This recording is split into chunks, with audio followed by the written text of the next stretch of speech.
Hey everybody, Ham and Sir Fred, that's a whole other video. There's been some stuff happening with this guy that is not to be believed. By the way, this is a special note for Frog Toad. What was that you had on the video? Was that supposed to be a chicken? Huh? A chicken? Well, Fred was so impressed that he sent you a little something. It should be coming in the mail before too long. And I can't wait to see the response when you open up that one. Anyway, as you know, I've been kind of under the weather with some medical things going on. But that didn't prevent people from sending me stuff for Christmas. I don't know why, but apparently they think being laid up and undergoing cancer treatments is all the more reason to buy you more sharp objects. Go figure. So anyway, I got a couple of Japanese models manufactured in Japan, and I wanted to show them to you because they're kind of bizarre, and at the same time, they're actually not that bad. One of them is a Buck 192 clone. I think I've showed this before, but I'd actually given that as a gift, and somebody gave me another one. We'll talk about this in a minute. And the other one is this. Now, we all know that a lot of the manufacturers make stuff over in Japan, and I guess that's true for an offshoot of the Buck Corporation, or the company that owns Buck. But I got this from a cousin of mine who was actually over there, saw it, and bought it, and I guess they're available on eBay too. And this is one of the strangest combos I've ever seen. First of all, it comes in a kind of a square bushcraft style sheath that was made out of raw leather. Now, I don't know if you've ever smelled raw leather, but it stinks for a long time, and it took quite a while for the stench to be out of this thing to the point where you can be in the same room with it. But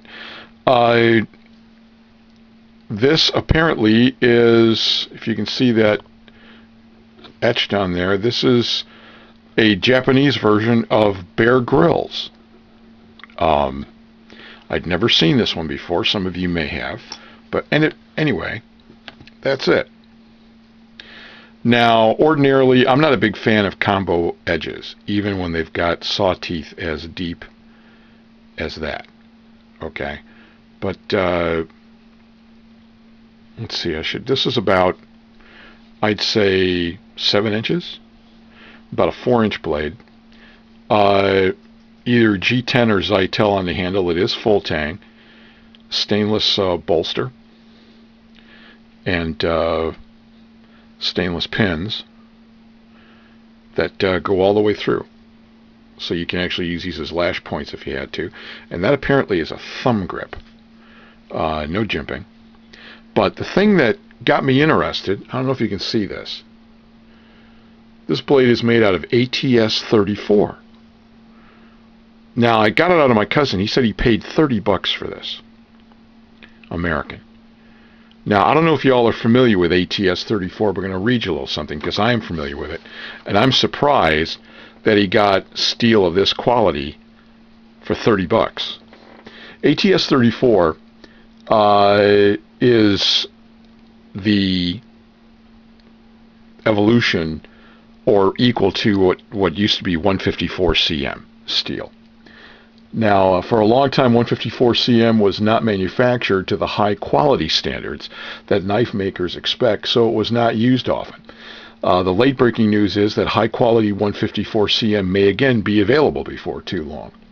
ATS 34, which is what this is made out of, and the Buck as well, is a Hitachi product that is very, very similar to 154 cm. And if you've had 154 cm, you know that that is quite a high quality steel. Holds an edge really well. And ATS 34, at least a couple of years ago, was considered the high quality stainless. It normally hardens to around 60 on the scale. Holds an edge very well and is tough enough even at that high hardness. Not quite as rust resistant as the 400 series. Many custom makers use ATS-34, such as Spyderco and some of their high-end knives, Benchmade, and Chris Reeve has used ATS-34. So there's an ATS-34 blade, full tang, for $30. Came out of the box fairly sharp, but that's not the weird thing. That's actually a halfway decent little knife. It's got a good weight to it, good balance, and fits the hand pretty well. It's a little bit small for mitts my size, but then again, I've got oversized mitts. But what I wanted to show you, I'm going to stick this back in here for a minute. What I wanted to show you was, you'll notice there's a fire steel holder. First of all, this pouch is useless. It's horrible. I have the striker for the fire steel in there. This came with a fire steel, and I've got to show you that in a minute. This is one of the ones from my friend Scott at Wessex Blades. And I put that in there because, now here's another one of Scott's. Absolutely high quality, finest kind. Of course, the famous attachment by Chief Monkey J. And very, very high quality, good work. Now here's the one, kind of looks like a Coleman, that was originally in this pouch. Okay, not a bad fire steel until you pick it up and realize it's plastic. It's not a ferro rod, it's plastic.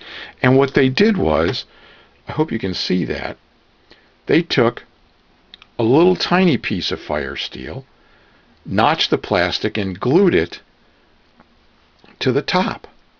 Can you see that sticking out a little bit? So you've got this really tiny little piece of ferro rod stuck on top of a piece of plastic. And that's what they put in there. Anyway, so you've got a really good quality steel blade with junk in raw leather. But if you get a chance, and Scott's selling more of these are excellent. But anyway, so that's their Bear Grylls quote-unquote survival knife in a raw leather holster that stinks to high heaven with the old push-button closure on this. Okay? And I have seen these sold on eBay. But then, someone else gave me, and I'd given this to a cousin of mine when I got the original one. This is the classic Buck 192 style Hunter Skinner. It's about the same thickness as the Bear Grylls knife, about, I don't know, about 1/8 of an inch, maybe a little bit more. I don't think it's quite 3/16.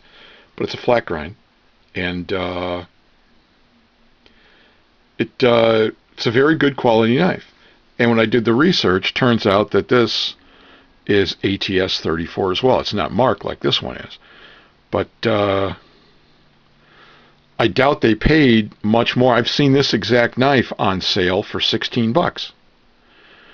So evidently the Japanese are offering, or Chinese, I'm sorry, it is Chinese, because he bought this in Hong Kong, so that would be Chinese. The Chinese are putting stuff out there that is low cost and fairly high quality steel. So if you hit eBay, look for some of these Chinese clones. They'll be coming out of Hong Kong or possibly Singapore. They do have the corporate name on them, and for all I can tell, they are sanctioned by the company. But they're fairly high quality steel. Now, they do make some of these out of 440. But when I checked the model number on the box and the product number, this is one of the ATS-34 series. So, again, these are not quite as rust resistant as a 440. But they do harden up to about a 60 on the Rockwell scale, which is pretty awesome. And I just thought it was kind of neat. Christmas present. Now, one other thing. Like a lot of you, for a while I've been taking paracord and wrapping my handles. And this is the Daho quote-unquote little survival knife. It basically came with an open frame little Zytel handle. And I took some paracord and just did a wrap on it. I was pretty happy with it. You know, it had that big hole in the middle I had to fill in somehow, so I just kind of wove in between it. But anyway, I guess the trend has caught on with some of the other manufacturers, because I'm just going to stick this back in here because that did sharpen up pretty well. And I've sliced myself enough in the past week. Gerber, again with our little British Boy Scout, Mr. Grills, came out with this belt knife that he calls one of his survival series, and they're wrapping it in orange paracord. Now this is .440